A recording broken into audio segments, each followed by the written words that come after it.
Hello friends, स्वागत है आप सबका हमारे यूट्यूब चैनल द वैदिक गुरुज में। आज वैदिक गुरुज क्लास 10 हिंदी मीडियम बच्चों के लिए एनसीईआरटी बुक का 7th चैप्टर निर्देशांक ज्यामिति उसकी अंतिम प्रश्नावली 7.4 के आखिरी के 2 सवाल 7वां और 8वां आपके लिए हल करेंगे। आपने वीडियो को पूरा देखना है, लाइक जरूर करना है और हमारा चैनल द वैदिक गुरुज अगर अभी तक सब्सक्राइब नहीं किया है तो अभी कर लें। आइए शुरू करते हैं। देखिए प्रश्नावली 7.4 का 7वां सवाल, मान लीजिए बिंदु ए, बी और सी ये त्रिभुज एबीसी के शीर्ष हैं और हमें ए से होकर जाने वाली माध्यिका जो बीसी भुजा पर डी पर मिलती है और उस बिंदु डी के निर्देशांक ज्ञात करने हैं। देखिए ये हमारे पास एक त्रिभुज है एबीसी, ये हमें दे रखी है, इसके निर्देशांक दे रखे हैं हमें 4, 2, 6, 5 और 1, 4। ये हमने बिंदु ए से एक माध्यिका जो जारी है वो इस भुजा बीसी को बिंदु डी पर मिलती है। ये जो है ये क्या है, माध्यिका। और आपको पता होना चाहिए कि जो माध्यिका होती है वो हमेशा सामने वाली भुजा को 2 बराबर भागों में बांटती है, मतलब बीडी और डीसी ये दोनों बराबर हैं। और अगर ये दोनों बराबर हैं तो इसका मतलब क्या हुआ, जो ये बिंदु डी है ये मध्य बिंदु कहलाएगा। हमें बिंदु डी के निर्देशांक ज्ञात करने हैं। मध्य बिंदु के निर्देशांक आपको पता कैसे आते हैं, एक्स निर्देशांक बिंदु बी का और x निर्देशांक बिंदु C का दोनों को जमा करना है और 2 से भाग, ये मध्य बिंदु का सूत्र है। बिंदु B का y निर्देशांक और बिंदु C का y निर्देशांक दोनों को जमा करना है, 5 जमा 4 और 2 से भाग यानी बटे 2। तो बिंदु D के निर्देशांक आगे देखिए 6 जमा 1 7 बटे 2 और 5 जमा 4 9 बटे 2। ये बिंदु D के निर्देशांक हमारे पास आ गए हैं जो कि हमने मध्य बिंदु की सहायता से निकाल लिए हैं।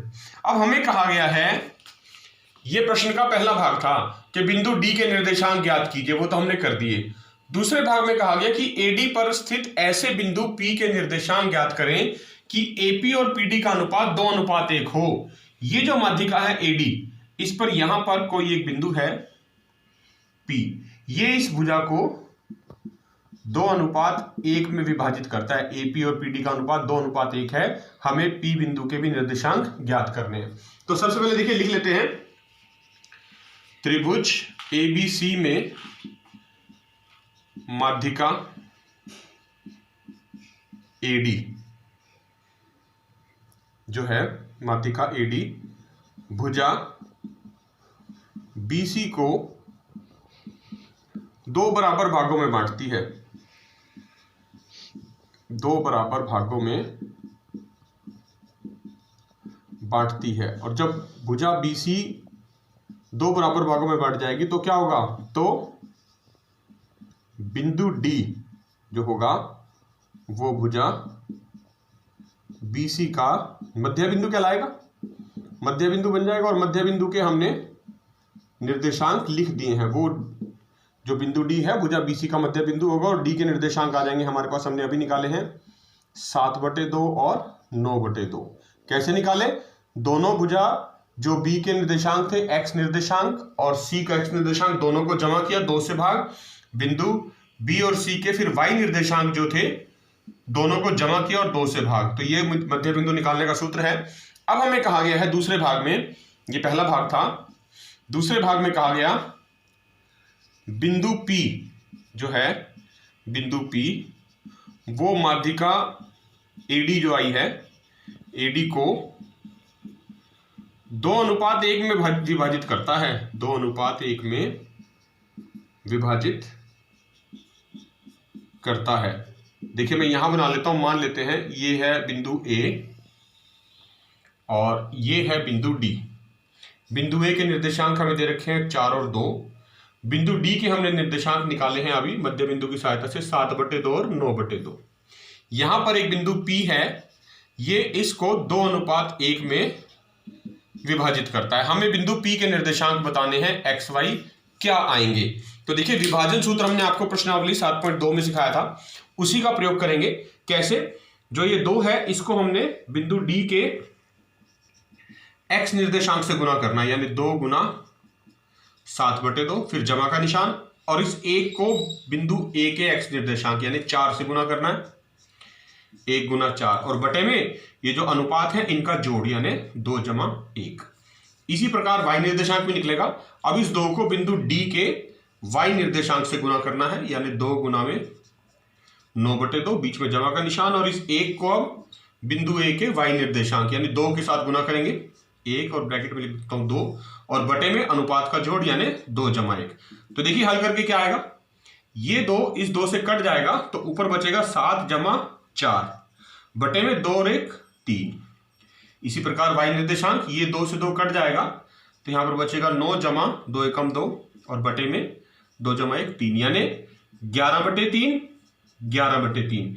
ये जो निर्देशांक निकले हैं ये बिंदु P के निकल गए हैं 11/3 11/3। ये वो बिंदु है जो इस AD को 2:1 में विभाजित करता है। इसके निर्देशांक 11/3 11/3 हमने ज्ञात कर दिए हैं। हमने पहला भाग कर दिया, इसका बिंदु D के निर्देशांक ज्ञात कर दिए। दूसरा भाग कर दिया, ऐसा बिंदु P बता दिया AD के ऊपर स्थित है जो AD को 2:1 में विभाजित कर रहा था, उसके निर्देशांक ज्ञात कर दिए। अब तीसरा भाग वो कह रहा है माध्यिकाओं BE और CF पर ऐसे बिंदुओं Q और R के निर्देशांक ज्ञात करने हैं जो BQ और QE का अनुपात भी 2:1 हो और CR और RF का अनुपात भी 2:1 हो। यानी देखिए जो हमने आकृति बनाई है इसमें हमने त्रिभुज ABC में अभी एक ही माध्यिका है हमारे पास AD, और उसके ऊपर बिंदु P था जो 2:1 में विभाजित कर रहा था। हमने उसके निर्देशांक ज्ञात कर दिए 11/3 11/3। अब वो कह रहा है कि एक माध्यिका आपने बिंदु B से खींचनी है इस प्रकार, ये जो भुजा AC को बिंदु के ऊपर मिले। तो देखिए माध्यिका है ये, अगर हम पहले की तरह लिख देते हैं, अगर ये माध्यिका है तो क्या करेगी, इस भुजा AC को 2 बराबर भागों में बांटेगी, यानी AQ और QC बराबर होंगे, यानी जो Q है वो भी क्या बनेगा, इसका मध्य बिंदु। और मध्य बिंदु के निर्देशांक कैसे निकलेंगे, A का x निर्देशांक और C का x निर्देशांक दोनों को जमा करना है, 4 + 1 और 2 से भाग, फिर A का y निर्देशांक और बिंदु C का y निर्देशांक दोनों को जमा करना है, 2 + 4 और बटे में 2 यानी 2 से भाग। तो ये आ जाएगा 4 + 1 5/2 और ये 4 और 2 6/2 को कितना आएगा 3, क्योंकि 6 को जब आप 2 से भाग करेंगे तो कट जाएगा 3 आएगा। तो ये बिंदु Q के निर्देशांक आगे 5/2 3, क्योंकि Q जो है वो मध्य बिंदु है AC का। अब हमें एक बिंदु ज्ञात करना है, यहां पर देखिए कहा गया BQ के ऊपर जो है BE, Q नहीं E थी ये माध्यिका, Q यहां पर आएगा, बिंदु Q ज्ञात करना है जो इसको 2:1 में विभाजित करे। अब फिर से वही पहले वाली, बिल्कुल आपने बिल्कुल पहले भाग की तरह करना है। बिंदु Q है, अनुपात वही लेना है 2:1 और माध्यिका B और E के निर्देशांक लिखने। देखिए यहां लिख लेते हैं, पहले हम लिख लेंगे माध्यिका BE भुजा AC को 2 बराबर भागों में बांटती है, क्योंकि आपको पता है कोई भी माध्यिका है वो हमेशा सामने वाली भुजा को 2 बराबर भागों में ही बांटती है, 2 बराबर भागों में बांटती है। तो जो बिंदु E बनेगा, बिंदु E वह भुजा AC का मध्य बिंदु होगा, क्योंकि जो 2 बराबर भागों के बीचों बीच बिंदु आएगा वो हमेशा मध्य बिंदु होगा। तो बिंदु E के जो निर्देशांक हैं हमने अभी निकाले हैं वो क्या है 5/2 और 3, ठीक है। अब ये कहा गया है बिंदु Q, जो माध्यिका हमारी है ये हमने अभी निकाली है, जो लगाई है BE को 2:1 में विभाजित करता है।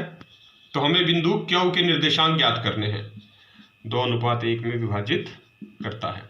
तो देखिए यहां पर मैं बना लेता हूं बिंदु B और यहां पर लिख लेते हैं बिंदु E। B के निर्देशांक है 6 5, E के निर्देशांक है 5/2 3 और यहां पर एक बिंदु Q है जो इसको 2:1 में विभाजित करता है। हमें इस Q के निर्देशांक ज्ञात करने हैं, विभाजन सूत्र का प्रयोग करना है। XY जैसे बिल्कुल पहले भाग में किया था, देखिए अब 2 को पहले क्या करना है, बिंदु E के X निर्देशांक से गुना करना है, 2 × 5/2, बीच में जमा का निशान, और इस 1 को बिंदु B के X निर्देशांक के साथ यानी 6 के साथ गुना करना है, और बटे में इन अनुपात का जोड़ होता है हमेशा 2 जमा 1। इसी प्रकार y 2 को बिंदु ई के y निर्देशांक यानी 3 से गुना करेंगे, 2 गुना 3 जमा, और इस 1 को बिंदु बी के y निर्देशांक यानी 5 के साथ गुना करेंगे, 1 गुना 5 बटे में अनुपात का जोड़ यानी 2 जमा 1। तो ये देखिए ये दो कट गए, तो ये आ जाएगा 5 जमा 6 बटे 2 जमा 1 3। यहां पर भी 3 दूनी 6 जमा 5 बटे में 2 जमा 1 3। तो ये निर्देशांक आगे देखिए 11 बटे 3, 11 बटे 3। तो मतलब बिंदु जो क्यू आया है, बिंदु क्यू के निर्देशांक भी हमारे पास क्या आ गए 11 बटे 3, 11 बटे 3। ये बिंदु के निर्देशांक वही सेम आए हमारे पास बिल्कुल जो पहले बिंदु P के आए थे, यानी वो भी 11 बटे 3, 11 बटे 3। इसका मतलब क्या हुआ, इस आकृति में बिंदु P भी इसी स्थान पर स्थित था। यहां पर ये बिंदु P जो था यही P था और यही क्या हुआ, क्योंकि दोनों के निर्देशांक बिल्कुल समान आए हैं 11 बटे 3, 11 बटे 3 दोनों बिंदुओं के। अब हमने इसका दूसरे भाग में कहा गया है कि CR और RF का अनुपात 2:1 है। मतलब हमने एक और माध्यिका खींचनी है बिंदु C से भुजा AB के ऊपर, और उसके बाद हमने यहां पर एक बिंदु R लगाना है, उसके निर्देशांक ज्ञात करने। तो आइए करते हैं। इस बिंदु C से हम एक माध्यिका खींच रहे हैं, इस तरह से एक और माध्यिका होगी। पहले भाग में हमने A से माध्यिका खींची थी AD, दूसरे में B से E, और तीसरे में अब ये CF, ये तीसरी माध्यिका आ गई हमारे पास CF। और यहां पर इस CF के ऊपर एक बिंदु R हमें ज्ञात करना है, उसके निर्देशांक ये भी दिया हुआ है कि जो R है ये इसको 2:1 में विभाजित कर रहा है, और F जो है वो क्या होगा, वो होगा मध्य बिंदु। मध्य बिंदु क्यों होगा, क्योंकि CF जो है वो क्या है, माध्यिका है। और मध्य बिंदु के निर्देशांक कैसे ज्ञात करते हैं, F मध्य बिंदु है AB का, तो A का x निर्देशांक 4 और B का x निर्देशांक 6, दोनों को जमा करना है और 2 से भाग। फिर y निर्देशांक A का 2 है और बिंदु B का 5, दोनों को जमा करना है और 2 से भाग। तो बिंदु F के निर्देशांक आगे देखिए 6 और 4 10, 10 को 2 से भाग करेंगे तो 5, और 5 और 2 7 बटे 2। ये बिंदु F के निर्देशांक आगे हैं। अब हमने इस F के और C के निर्देशांकों की सहायता से इस बिंदु R के निर्देशांक ज्ञात करने हैं। बिंदु R CF को 2:1 में विभाजित करता है। तो देखिए लिखेंगे माध्यिका CF भुजा AB को 2 बराबर भागों में बांटती है, 2 बराबर भागों में बांटती है। तो F क्या होगा, F भुजा AB का मध्य बिंदु होगा, मध्य बिंदु होगा। और मध्य बिंदु के निर्देशांक हमने अभी लिखे हैं, क्या आए हैं 5, 7 बटे 2। अब अगर हम ये मान लें कि ये बिंदु C है और ये बिंदु F है, और C के निर्देशांक हमें दे रखे हैं प्रश्न में 1 4, और F के निर्देशांक हमने अभी निकाले हैं 5, 7 बटे 2, और यहाँ पर एक बिंदु R है और उनका अनुपात प्रश्न में दिया हुआ है CR अनुपात RF जो है वो 2:1 में विभाजित करता है। तो बिंदु R के निर्देशांक ज्ञात करने के लिए कहा गया है। तो देखिए कर रहे हैं, विभाजन सूत्र का प्रयोग करेंगे। इस 2 को पहले आपने बिंदु F के x निर्देशांक से गुना करना है, क्योंकि x निर्देशांक पहले निकालते हैं, 2 गुना 5, फिर जमा का निशान। इस 1 को अब आपने बिंदु C के x निर्देशांक यानी 1 से गुना करना है, 1 गुना 1 बटे में अनुपात का जोड़ 2 जमा 1। फिर y निर्देशांक के लिए 2 को फिर से बिंदु F के y निर्देशांक यानी 7 बटा 2 से गुना करेंगे, 2 गुना 7 बटे 2, फिर जमा का निशान। और इस 1 को बिंदु C के y निर्देशांक यानी 4 से गुना करेंगे, 1 गुना 4 बटे में अनुपात का जोड़ 2 जमा 1। तो ये बनेगा देखिए 2 पंजे 10 जमा 1 बटे 2 जमा 1 3, और यहाँ y निर्देशांक के लिए 2 से 2 कट जाएगा, 7 जमा 4 एकम 4 बटे 3। तो ये देखिए 11 बटे 3, ये भी 11 बटे 3। तो जो बिंदु R आया है उसके निर्देशांक भी क्या है 11 बटे 3, 11 बटे 3। दूसरे भाग में बिंदु Q के निर्देशांक भी 11 बटे 3, 11 बटे 3 आए थे, और बिंदु P के पहले भाग में उसके निर्देशांक भी 11 बटे 3, 11/3 आए थे। तो ये देखिए जो तीनों बिंदु हैं PQR वो तीनों एक ही स्थान पर हैं, उनके निर्देशांक भी समान हैं। तो चौथे पार्ट में पूछा गया आप क्या देखते हैं, हम देखते हैं बिंदुओं P, Q तथा R के निर्देशांक समान है, अतः यह एक ही बिंदु पर स्थित है। देखिए पांचवा भाग कर रहे हैं इसी 7वें सवाल का। कहता है त्रिभुज A के निर्देशांक x1 y1, B के x2 y2 और C के x3 y3 हैं। अगर हमारे पास इस त्रिभुज के शीर्ष हमें दे रखे हैं तो हमें केंद्रक के निर्देशांक ज्ञात करने। देखिए बिल्कुल जो हमारा पहला, दूसरा और तीसरा भाग था जिसमें हमें ABC त्रिभुज की माध्यिकाएं दे रखी थी, तो तीनों माध्यिकाएं जिस बिंदु पर मिलती हैं उस बिंदु को हम बोलते हैं केंद्रक। क्या बोलते हैं? केंद्रक। और केंद्रक के निर्देशांक हर स्थिति में सेम आते हैं, एक जैसे आते हैं, समान आते हैं। तो यहां पर भी वही सूत्र का प्रयोग करेंगे हम पांचवें भाग में। A जो है उसके निर्देशांक हैं x1 y1, B के हैं x2 y2 और C बिंदु के हैं x3 y3। मान लेते हैं A से माध्यिका AD, BC का मध्य बिंदु बनेगा, ये मध्य बिंदु। तो मध्य बिंदु के निर्देशांक हमें चाहिए, और क्योंकि माध्यिका है और हमने पिछले प्रश्न में पढ़ा था कि केंद्रक अगर निकालना है इनके पहले वाले भागों में तो वो 2:1 में विभाजित करता है। तो केंद्रक वह बिंदु होता है जो माध्यिकाओं को 2:1 में विभाजित करता है। AD जो है वो माध्यिका है और D मध्य बिंदु है। तो D के निर्देशांक क्या निकलेंगे? देखिए D जो है वो BC का मध्य बिंदु है, तो बिंदु B का x निर्देशांक और बिंदु C का x निर्देशांक दोनों का जोड़ x2 + x3 बटे में 2 से भाग। फिर बिंदु B का y निर्देशांक और बिंदु C का y निर्देशांक यानी y2 + y3 बटे में 2 यानी 2 से भाग। और अब बिंदु D के निर्देशांक हमें पता चल गए, और यहां पर जो केंद्रक है जिसको हम G लिख देते हैं, केंद्रक, वो AD को 2:1 में विभाजित करता है, उसके निर्देशांक हमें ज्ञात करने हैं। तो सबसे पहले हम आपको बता देते हैं कि केंद्रक होता क्या है। केंद्रक वह बिंदु जिस पर त्रिभुज की तीनों माध्यिकाएं, 3 माध्यिकाएं होती है ना, तीनों माध्यिकाएं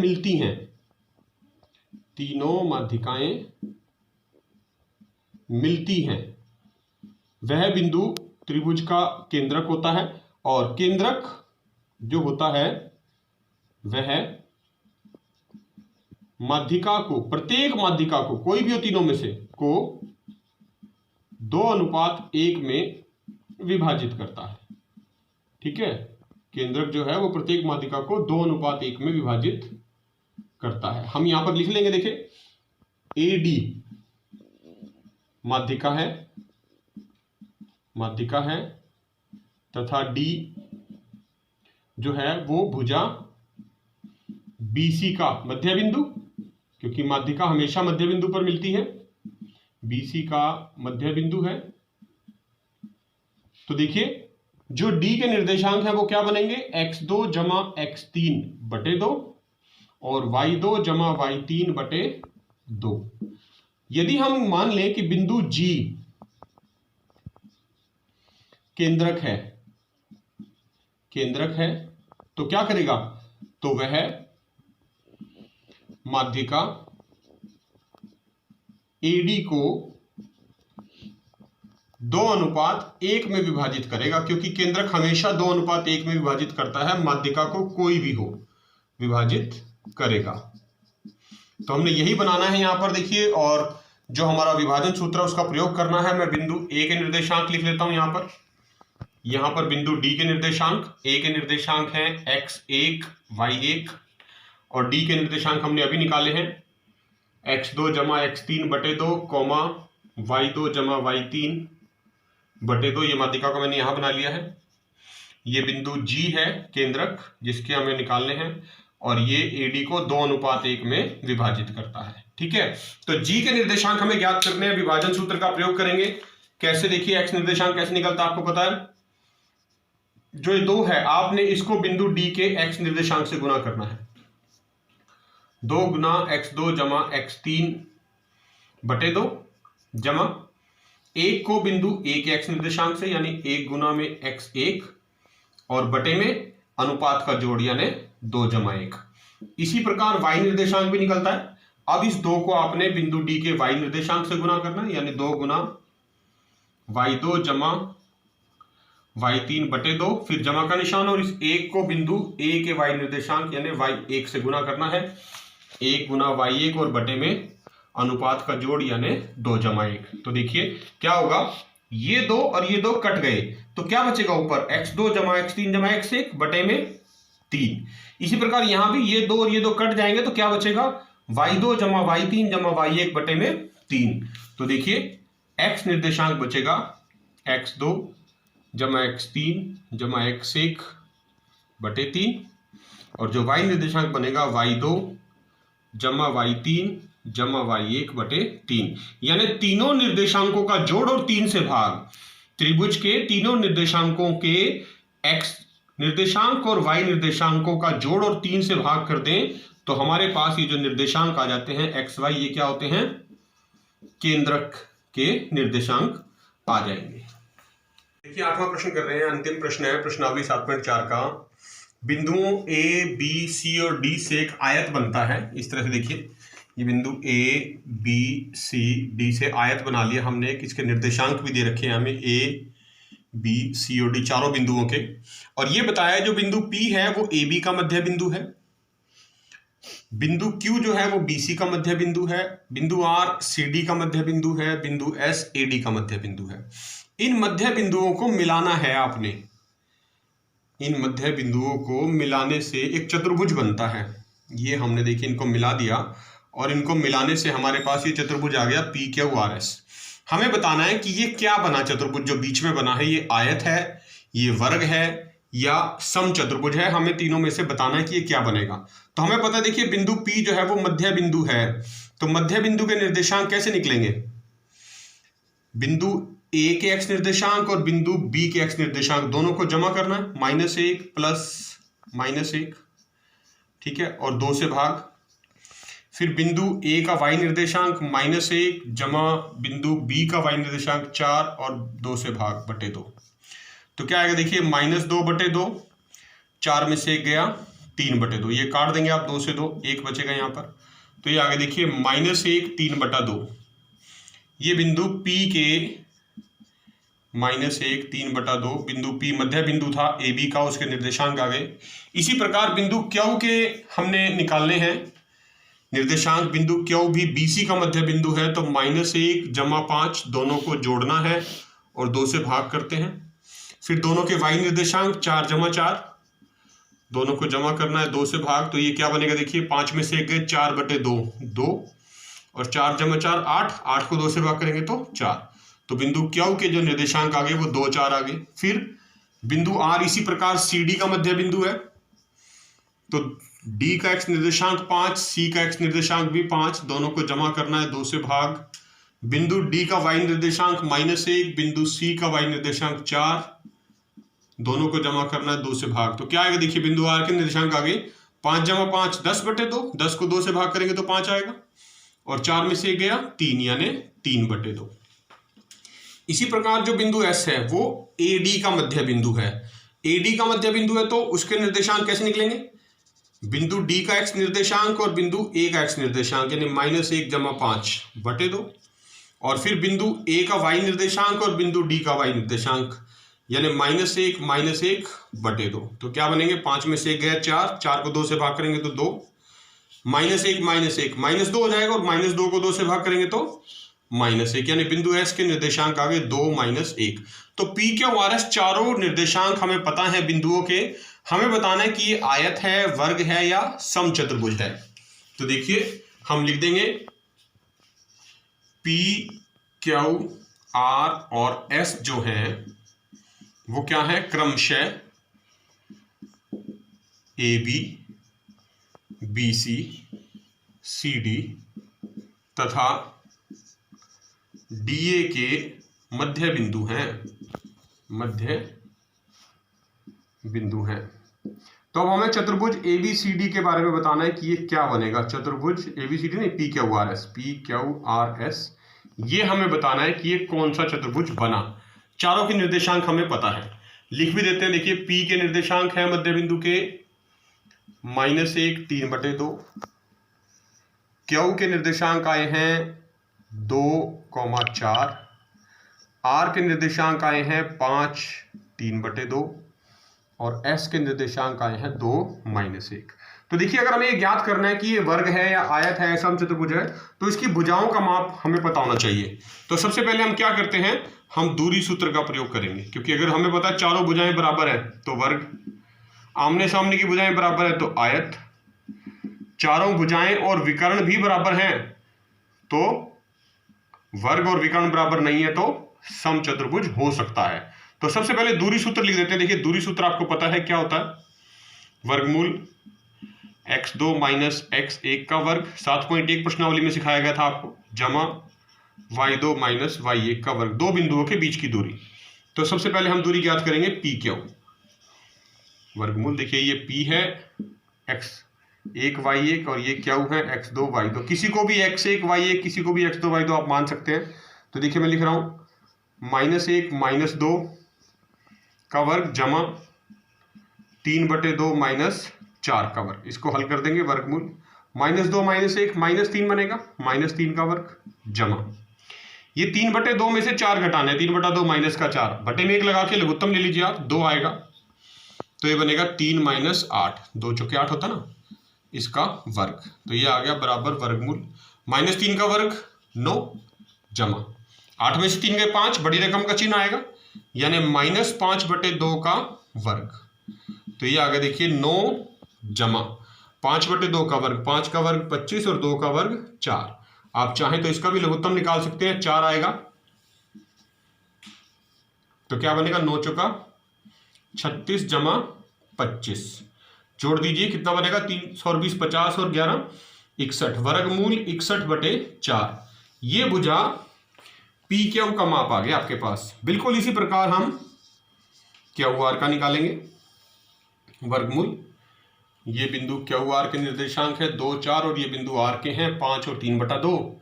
तो देखिए 5 - 2 का वर्ग जमा 3/2 -4 का वर्ग बराबर वर्गमूल, बिल्कुल ऊपर की तरह आएगा, 5 में से 2 गए 3 का वर्ग जमा, और फिर पहले की तरह इसके बटे में 1 लगा के लघुत्तम ले लेंगे 2, तो ये 3 - 8 का वर्ग, 3 का वर्ग होता है 9 जमा, फिर ये 8 में से 3 गए 5, बड़ी रकम का चिन्ह -5/2 का वर्ग। देखिए बिल्कुल वही आ गया जो पहले ऊपर वाले उसमें स्टेप में आया था। तो इसका मतलब क्या हुआ, इसको जब हम हल करेंगे तो उत्तर बिल्कुल यही सेम आएगा, यानी कितना, वर्गमूल 61/4। इसी प्रकार हम RS की दूरी निकालेंगे। RS में फिर से वही सूत्र लगाना, देखिए 5 - 2 का वर्ग जमा 3/2 -1 लिखना होता है, -1 इसका वर्ग, क्या बनेगा 5 में से 2 गए 3 जमा 3/2, ये माइनस माइनस प्लस हो जाएगा, +1 सारे का वर्ग बराबर, देखिए 3 का वर्ग होता है 9 जमा, आप इसके बटे में 1 लगा दीजिए लघुत्तम, 2 आ गया तो 3 जमा 2 और इसका वर्ग, तो ये हो गया वर्गमूल 9 जमा 3 और 2 5, 5/2 का वर्ग। तो देखिए बिल्कुल वही संख्या आ गई, 9 का वर्ग 9 जमा 5/2 का वर्ग, यानी फिर से वही उत्तर आएगा 61/4 वर्गमूल। और अब चौथी भुजा जो हमारे पास बची है वो है PS या SP, उनमें भी दूरी सूत्र का प्रयोग कर देंगे आप, तो आएगा -1 - 2 का वर्ग जमा 3/2 माइनस प्लस, यानी फिर से बिल्कुल इसी प्रकार लिख देंगे जैसे हमने यहां ऊपर लिखा था, -1 और इसका वर्ग। तो देखिए -1 - 2 हो गया -3 का वर्ग जमा, और ये फिर से वही 3/2 जमा 1 का वर्ग, और -3 का वर्ग आपको पता है 9, और ये फिर से लघुत्तम ले लेंगे इसका 2, तो 3 जमा 2 5, यानी 5/2 का वर्ग तो 9 जमा 5/2 का वर्ग, और इसको हल करने के बाद भी यही आ जाएगा, वर्गमूल 61/4। तो देखिए हमारे पास जो चारों भुजाएं हैं, पी क्यू बराबर क्यू आर बराबर आर एस बराबर एस पी, ये चारों भुजाएं बराबर आ गई वर्गमूल 61/4 के। इसका मतलब क्या हुआ? इसका मतलब हुआ कि जो चतुर्भुज है पी क्यू आर एस, वह या तो वर्ग होगा या समचतुर्भुज होगा, आयत नहीं होगा, क्योंकि आयत की आमने सामने की दो भुजाएं बराबर होती है, लेकिन वर्ग की और समचतुर्भुज की चारों भुजाएं बराबर होती है। अब इन दोनों में से कैसे पता चलेगा हमें? इनके विकर्णों से। हम इनके विकर्णों को दूरी ज्ञात करेंगे। विकर्ण एक तो है क्यू एस, ये विकर्ण है, और एक विकर्ण है ये पी आर, दूसरा विकर्ण। अगर विकर्णों की दूरी बराबर है तो वर्ग, और विकर्णों की दूरी बराबर नहीं है तो समचतुर्भुज। ये दो विकर्ण हैं हमारे पास, क्यू एस और पी आर। हमने इन विकर्णों के बीच की दूरी ज्ञात करनी है। अगर विकर्णों की दूरी बराबर है तो वर्ग, और बराबर नहीं है तो समचतुर्भुज। तो देखिए हमने पी क्यू आर एस चारों निर्देशांक लिख ली हैं, और जो दूरी सूत्र है उसका प्रयोग करना चाहते हैं। दूरी सूत्र फिर से लिख दे रहा हूं एक बार ताकि आपको याद रहे। x2 माइनस x1 का वर्ग जमा y2 माइनस y1 का वर्ग। तो सबसे पहले हम क्या कर रहे हैं? विकर्ण क्यू एस के बीच की दूरी ज्ञात कर रहे हैं। विकर्ण क्यू एस यानी क्यू और एस के निर्देशांक लेंगे। 2 माइनस 2 का वर्ग जमा 4 माइनस 1 का वर्ग। तो देखिए 2 माइनस 2 तो 0 होगा, और 0 का वर्ग 0 होता है, और माइनस माइनस यहाँ प्लस हो जाएगा, यानी 4 जमा 1 5 का वर्ग। तो 5 का वर्ग कितना आएगा? 25, और वर्गमूल 25 का मतलब 5 आ गई दूरी विकर्ण क्या हुआ इसकी। और अब दूसरे विकर्ण की बात करेंगे। दूसरा विकर्ण हमारे पास है पी आर। तो पी आर, ये पी है और ये आर, इन दोनों के बीच में दूरी सूत्र का प्रयोग करेंगे। -1 माइनस 5 का वर्ग जमा 3/2 माइनस 3/2 का वर्ग। तो देखिए क्या आएगा?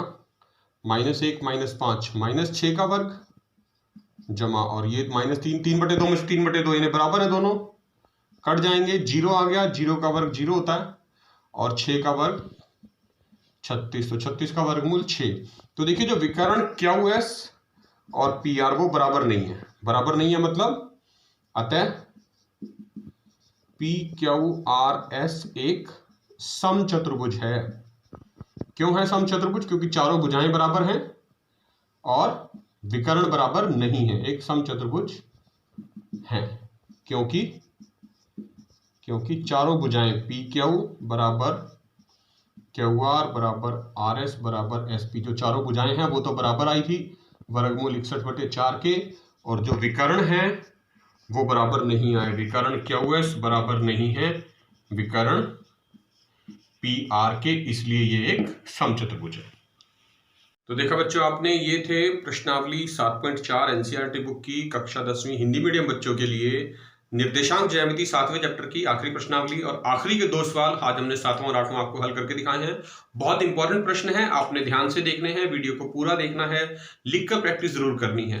वीडियो को लाइक करना ना भूलें, और हमारा चैनल द वैदिक गुरुज अगर अभी तक सब्सक्राइब नहीं किया है तो अभी कर लीजिए, क्योंकि आने वाले वीडियोस आपको बहुत जल्द मिलते रहे, इसके लिए चैनल सब्सक्राइब करना बहुत जरूरी है। वैदिक गुरुज आपसे एक रिक्वेस्ट करते हैं, आप अपने घर में रहें, सेफ रहें, स्वस्थ रहें, सुरक्षित रहें, खूब मन लगा के पढ़ें, अपना ध्यान रखिए, जुड़े रहिए वैदिक गुरुज के साथ। हम बहुत जल्द फिर मिलेंगे नए प्रश्नों के साथ, तब तक के लिए थैंक यू।